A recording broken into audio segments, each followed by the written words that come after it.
They say that you need training, gear, and lots of luck to survive Camino de Santiago. But after walking 130 kilometers, I've learned something different. So what's the real secret? It's not about strength, it's not about resources, it's about that special ability that keeps moving you forward even if everything and everybody tells you otherwise.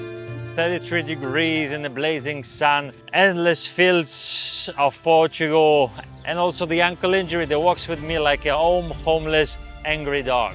And you know, the best part is there's still 500 kilometers to walk. So how do I do this? Join me on the day number 4 and 5 of Camino de Santiago Portuguese way, where together we're going to discover what is this force that keeps moving you forward and how I self-proclaim that the impossible is only state of mind. Are you ready? Vamos, chicos!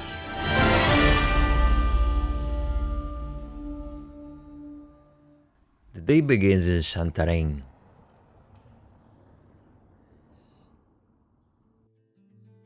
The city is quiet, as if the stones themselves are still yawing awake.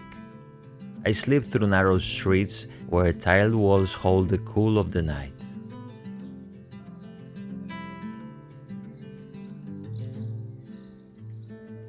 From the castle, I climb onto the ancient ramparts.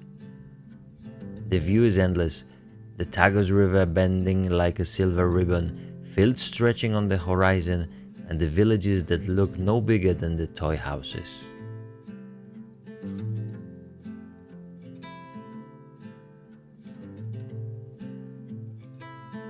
From up here, the Camino seems simple.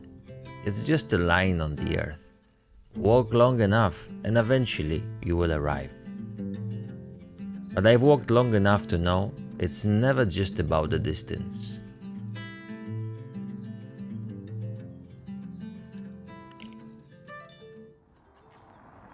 The hardest roads are the ones inside your head.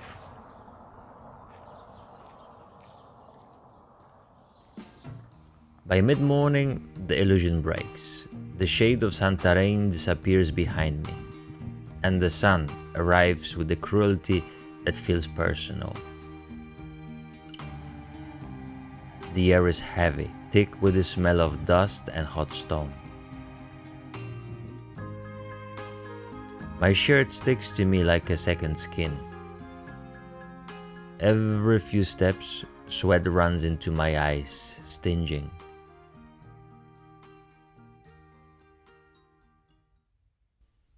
And then there's the ankle. Yesterday's it whispered. Today it's talking louder. And each step's a reminder that something is wrong. It's hot there. And my leg is kind of, I'm feeling the feet, the tendons. So I don't know, I'm gonna sit now and I'm just gonna see what's going on. Yeah, that's the every day on the Camino.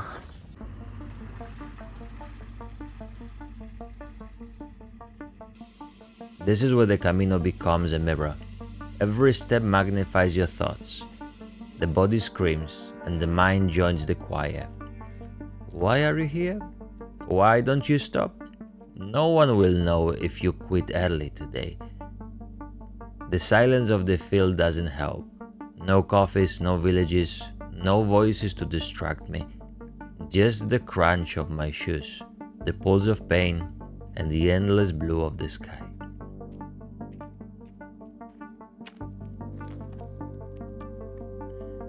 And then, just when I think I can't get any worse, it does. A dog, a blur of fur and teeth, barking, rushing at me.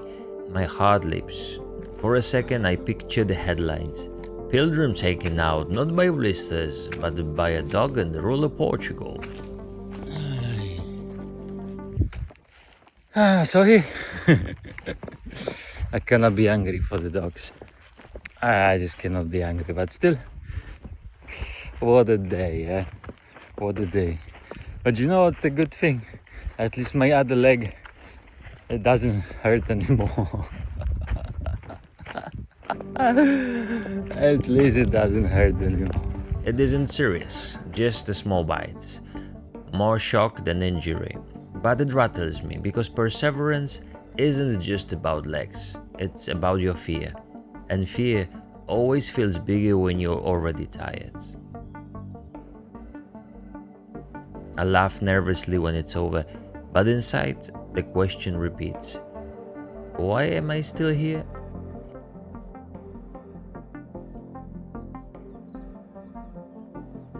The road winds through vineyards and the olive groves. And in the silence, I start noticing things. The vines don't look impressive at first, twisted, thin, almost fragile, but seasons after seasons they keep producing. Not by force, not by rushing, by endurance. And the olive trees are even older. Some are gnarled like the old hands, bent but unbroken. The strength comes not from moving but from staying, from adapting to heat, wind and draw. And I realize maybe perseverance isn't about pushing through at full speed. Maybe it's about roots, about staying grounded when everything around you screams to give up. But philosophy only carries you so far. 20 kilometers in, my ankle is screaming. The sun feels like it's sitting directly on my shoulders. You cannot talk about perseverance on the first or second day of your adventure because there's no limits, pain, limitations, struggle involved. And today everything seems to be against the odds. Temperature, heat. The dog just bit me.